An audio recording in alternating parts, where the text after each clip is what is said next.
পর হাদি হত্যার আমি জানি না এটা প্ল্যান কি, আমার কাছে মনে হয়েছে এরকম পরিষ্কার, যে ঘটনায় ভিকটিম বেঁচে থাকে, ভিকটিম জানে যে তাকে অপসারিত করছে কারা।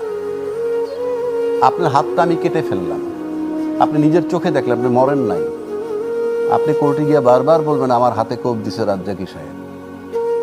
কাজে যারে আমরা সরাইছি সে জীবিত আছে, সুতরাং সে জানে তার বিরুদ্ধ শক্তি হিসেবে মাঠে অগ্রণী ভূমিকা কারা পালন করেছে, তার একজন হাদি। সুতরাং তাকে মেরে ভয় দেখাও যাতে অন্যরা পিছিয়ে যায়।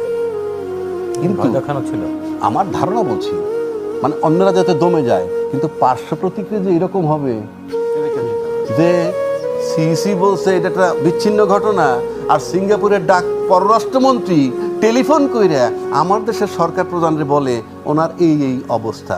বাংলাদেশের ডজন ডজন মন্ত্রী গেছে বাংলাদেশ জন্ম হওয়ার পর সিঙ্গাপুরে চিকিৎসার জন্য, বড় বড় মন্ত্রী। কোন সিঙ্গাপুরের কোন পররাষ্ট্রমন্ত্রী এসে তার দেখাশোনা করছে? চ্যালেঞ্জ করলাম।